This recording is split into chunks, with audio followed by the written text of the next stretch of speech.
Regenerative गायकोनोलॉजी महिलाओं की sexual health स्वास्थ्य को बहाल करने के लिए ऊतकों की ठीक या पुनर्स्थापित पर आधारित है। अध्ययनों से पता चला है कि लगभग 50% महिलाएं अपने जीवन काल में कम से कम एक बार वेजाइनल डिस्चार्ज से पीड़ित होती हैं। इसके अलावा urinary tract infection, stress, incontinence, urine का रिसाव आदि के मामले में भी होते हैं।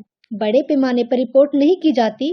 इस मुद्दे को संबोधित करने के लिए फोर्टिक्स हॉस्पिटल मोहाली से वेजाइना और पेल्विक आर्गन को बढ़ाने के उद्देश्य से वेजाइनल हेल्थ के लिए अत्याधुनिक प्रक्रियाएं प्रदान करने के लिए एक स्पेशलाइज्ड रिजनरेटिव और एस्थेटिक गायनोकोलॉजी क्लिनिक शुरू किया है, जो कि शरीर की प्राकृतिक उपचार प्रक्रियाओं को भी मजबूत करेगा और सहायता करेगा। Specialized regenerative and aesthetic gynaecology clinic का संचालन फोर्टिक्स अस्पताल मोहाली की ऑब्स्टेट्रिक्स एंड गायकोनोलॉजी विभाग की consultant doctor Priyanka S Sharma कर रही हैं, जो कि गायकोनोलॉजी के क्षेत्र में नवीन तकनीकों और प्रौद्योगिकियों को पेश करने में सबसे आगे रही हैं। हाय एवरीवन, नमस्कार। मेरा नाम डॉक्टर प्रियंका शर्मा है और मैं कंसल्टेंट गायनोकोलॉजी और obstetrics and gynaecology Fortis hospital Mohali से हूँ।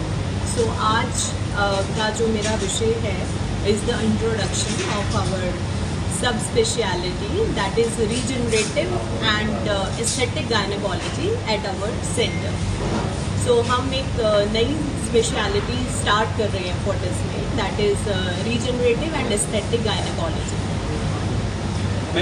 इसमें गायनोकोलॉजी से जो हटके, जो रूटीन गायनोकोलॉजी से हटके वो ये है कि बेसिकली जो हमारा जेनिटल ऑर्गन्स हैं, जो हमारा एज की वजह से या प्रेगनेंसी, चाइल्ड बर्थ या फिर मीनोपॉज की वजह से जो ऑर्गन्स का फंक्शन इफेक्ट होता है, उसको हमने कैसे रिस्टोर करना है to its normality without any surgeries, जो हम उसको वापस से उसकी नॉर्मल फंक्शनिंग में लेके आते हैं।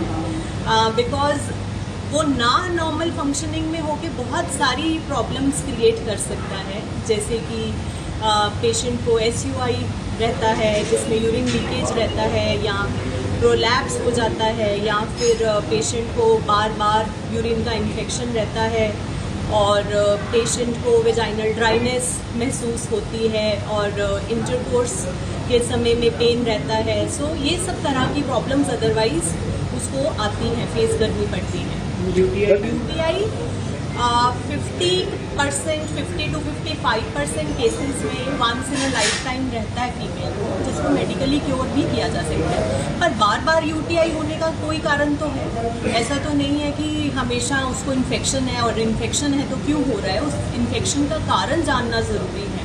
दैट इज़ कि न्यूअर स्टडीज़ ने भी फाइंड आउट किया है कि इतना वेजाइनल लैक्सिटी आ जाती है चाइल्ड बर्थ के बाद में या फिर प्रेगनेंसी वेट गेन के बाद में, कि that vagina becomes prone for more again and again repeated infection, जिसकी वजह से UTI बार बार होता है। ऐसा नहीं कि फीमेल्स को अंदर कुछ बैक्टीरिया ऐसे रह जाते हैं जो मेल्स के अंदर नहीं रहते and then it causes again and again infections.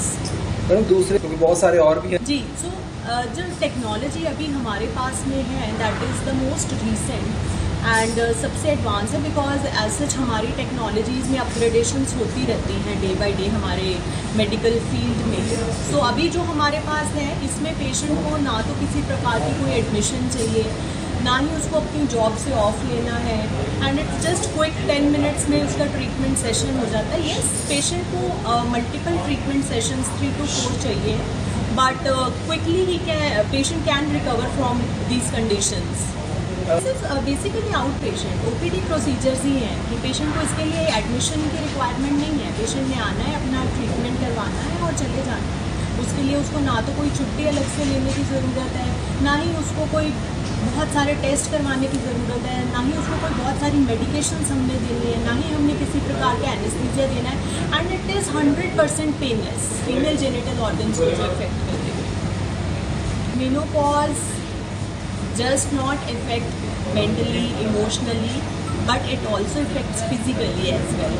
Menopause के दौरान में सिम्टम्स ये जैसे कि वेजोमोटर सिम्टम्स जिसको हम कहते हैं, पैल्पिटेशंस होना, धड़कन का बढ़ना, स्वेटिंग हो जाना, गर्मी लगना, मूड इरिटेबिलिटी, ये सब हार्मोनल लॉस की वजह से रहता है। But menopause is something natural, it has to come, इसको तो आना ही है। इस नेचुरल इवेंट को हम प्रिवेंट नहीं कर सकते, but with our various modalities हम इसके इन सिम्टम्स पे काम कर सकते हैं। बट मेनोपॉज के साथ साथ और बहुत सारे सिम्टम्स आते हैं, जैसे वल्गोवेजाइनल एट्रोफी हो जाती है, पेशेंट को हमेशा ड्राइनेस रहती है, नीचे इचिंग की प्रॉब्लम रहती है, बार बार पेशेंट इसी कंप्लेंट के साथ आता है कि मुझे कोई बीमारी हो गई है कि इसमें इचिंग मुझे नीचे अपने प्राइवेट ऑर्गन्स में इतना है।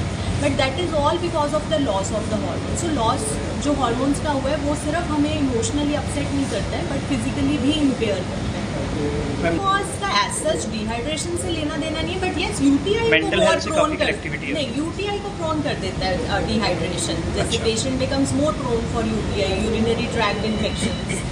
उसके लिए आप so patient should take at least 3 to 4 liters of water daily. और अपना जो वेजाइनल एरिया है उसके लिए कोई स्पेशल क्रीम्स या ऑइंटमेंट्स या सोप्स यूज़ करने की ज़रूरत नहीं है। You just clean it with clean water and dab dab dab it, इसको ड्राई करना है। That is it. लूज आप अंडरवेयर्स अपने पहन सकते हैं रात के टाइम सोने में।